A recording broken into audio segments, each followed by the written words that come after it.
The movie opens with a fishing boat captain named Baker Dill, who is sailing on Plymouth Island with his sailor Duke. Accompanying them are two patrons eager to partake in the maritime adventure. However, Baker is so obsessed with catching an evasive giant yellowfin tuna that he denies the customers the opportunity to handle the fishing rod. When the customers insist, Baker gets aggressive and pulls out a knife, threatening them to stay away. As a result of this, the patrons refuse to make any payment. Adding to the setback, Baker once again fails to catch the elusive fish. All of this is observed by a guy named Reed from a distance, who then crosses the water in a suit to meet Baker. However, his effort proves futile, as he isn't noticed by Baker. After the unsuccessful fishing trip, the customers leave without paying, causing concern for Duke regarding his compensation. Nonetheless, Baker knows where he can get the money. He then goes to his female friend Constance, and after spending some intimate time together, she lends him the money he needs. Before parting ways, he asks about Constance's son, as he's thinking of replacing Duke with him.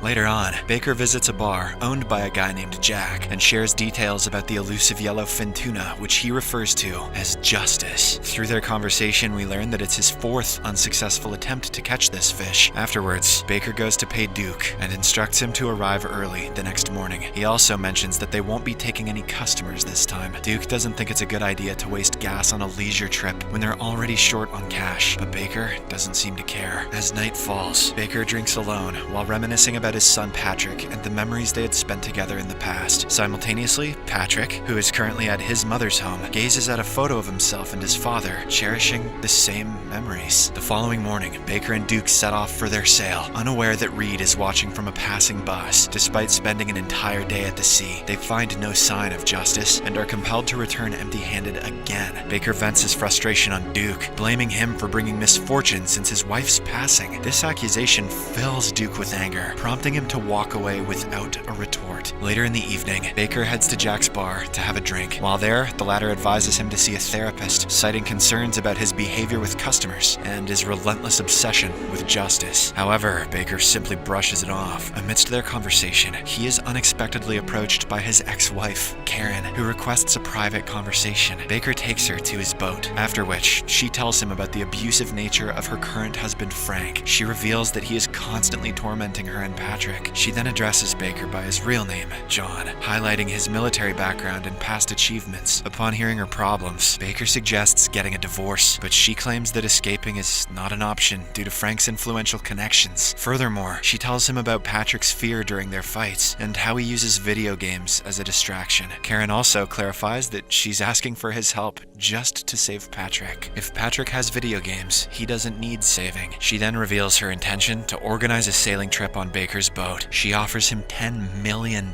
in exchange for getting Frank drunk and throwing him to the sharks. However, he is uninterested in such a drastic scheme, so he asks her to leave. Meanwhile, Reed rushes toward the dock in an attempt to meet Baker, but it's too late as he sails away. In the morning, Baker returns home with a lot of fish to sell, only to find Constance waiting for him there. She expresses curiosity about Karen after overhearing their conversation the previous night. However, Baker opts not to disclose anything and goes for a swim instead. As soon as he dives into the ocean, he starts hearing voices of Karen's husband yelling at her and Patrick. Baker also has a vision of his son swimming beside him, but when he attempts to reach out, he abruptly wakes up at his home's table, sensing the wet surface. Simultaneously, Patrick comes out of his blanket after his gaming session and discovers spilled water on his desk. This indicates that there is a mysterious connection between them. Either that, or they're both just having wet dreams, like father like son. On the same day, Frank arrives at the island, surprising Karen while she's in the bathroom. Wasting no time, he instructs her to remove her bathrobe so that he can inspect her body. When he finds a little scratch, he takes off his belt to punish her. In the next scene, Baker heads to a fishing store owned by a woman named Lois. He is here to settle his debts and purchase some new hooks. Lois tells him that the entire island is aware of Karen's suffering from Frank's abusive behavior. She also mentions Reed's search for him, but he leaves without paying much attention. Upon reaching the dock, Baker finds Karen and Frank already waiting for him. Despite Frank's insistence on joining the planned fishing trip, Baker declines, citing the absence of a sailor and emphasizing that it goes against regulations. However, Frank believes that everything has a price and promises to return the next morning for the trip. Before departing, he reveals his gun and instructs Baker to be there before him. Undeterred by this, our hero sets sail once more in pursuit of justice. Just then, Reed arrives at the dock but misses him again.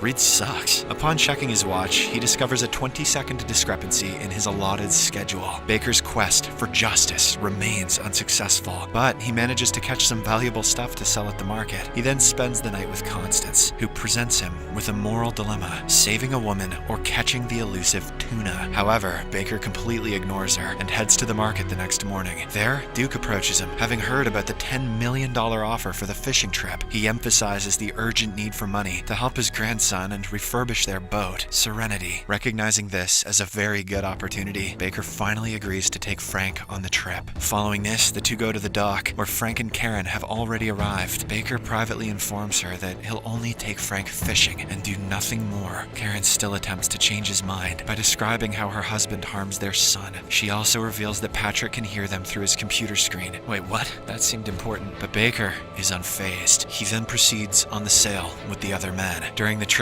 Frank starts talking about his stepson. He addresses Patrick as creepy because the boy always stays in his room playing video games and shows no interest in other sports. Their conversation is suddenly interrupted when a shark takes the bait, and Baker allows Frank to reel it in. In the process, the latter slips on the deck, but manages to recover safely. In the next scene, they make their way back to the dock, and Karen appears disappointed to see her husband again. She speaks with Baker in private, presenting him with the same offer, as Frank will want to fish again. She also asserts that it is Patrick's idea, so he should do it for the sake of their son. After they leave, Duke confronts Baker as he has heard their conversation. He asks about what's going on, and Baker reluctantly reveals the entire story. Upon learning everything, Duke reminds him of his inherent goodness, asserting that taking someone's life is not in his nature. Instead, he encourages him to keep focusing on the pursuit of justice. That night, Baker retreats to his boat to do some thinking when Karen approaches him in the heavy rain. Inside the boat, she reveals a ring Baker gave her at the age of 16, expressing that she hasn't forgotten him and that she's still the same girl she used to be. Their conversation eventually takes a romantic turn, and they end up having coitus. During this, Baker notices bruises on her back and realizes that they're both damaged in different ways. As they're done, he says that he will accept her offer, but only if she brings Patrick to him. Karen thinks for a while and eventually agrees. Unfortunately, Frank is probably killing Patrick right this moment. Later, when Baker returns home, he finds Reed waiting for him. He introduces himself as a technical representative and head of regional sales of a fishing supply company named Fontaine. Baker wonders why he came at 2:30 in the morning, to which he explains that he tried to meet him numerous times during the day, but missed him every time. Reed, who is well aware of Baker's mission the next day, offers him a free trial of the newest sonic fish finder. He also discourages him from harming anyone. This alerts Baker, so he brandishes his knife and questions how he knows so much about him. Reed then reveals that he's just a participant in a game called Plymouth Island that offers various options. The creator's personal favorite among the options is fishing. The game's objective is to catch a specific fish, which aligns with Baker's obsession. However, Reed is perplexed about the altered rules, as the initial rule dictated that nobody dies in Plymouth. Baker then abruptly wakes up in his bed, unable to move until the alarm goes off. Upon getting up, he recalls his conversation with Reed the previous night. He then examines a couple of maps, only to discover that Plymouth Island is situated in the middle of nowhere. After this, Baker drives to a remote area in an attempt to communicate with Patrick, confessing his intention to harm Frank. He admits to having no recollection of memories, except for fishing with his son and lying down lifeless on the sand. His reflections are suddenly interrupted by Constance's son, Samson, who's left his previous job to work for him on the boat. Although Baker considers his presence as a positive sign, he refuses to grant him Duke's job because the rules have changed now. Following this, Baker proceeds to call Reed, but he's interrupted by Lois, who invites him into her shop. She presents him with a box of fishing supplies left by Reed as a complimentary sample. All of a sudden, Baker asks her about their location on Earth, but the latter is unable to answer this. Evading the question, she wishes him a good day and advises him to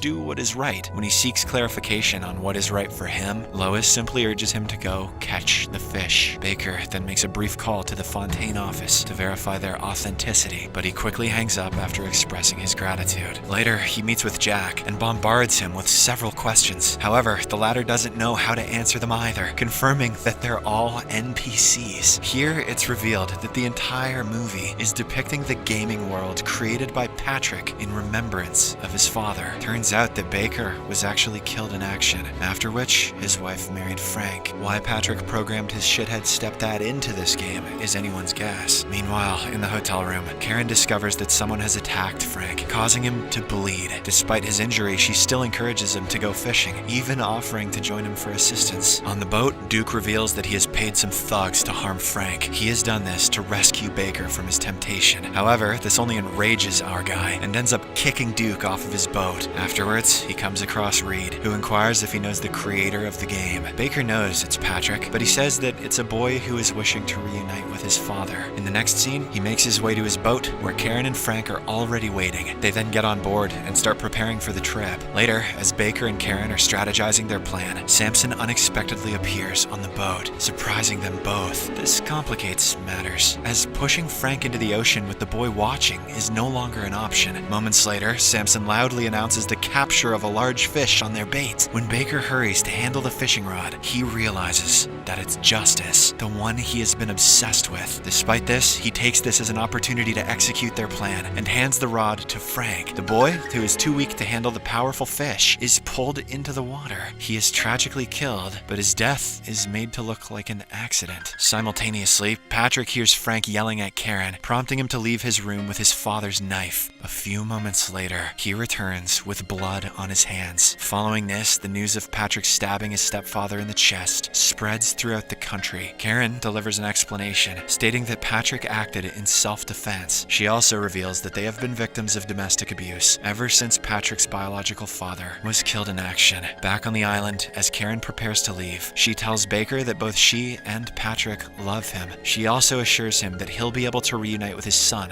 one day. Shortly after her departure, Baker answers a call at a phone booth and speaks to Patrick, who confesses his actions and promises to alter the game so that they can meet. As soon as the call ends, Baker notices that the environment around him is starting to change. Not long after, Patrick is seen running toward his father. Finally, the two have a joyful reunion, and the movie ends as they sail into the sea for a fishing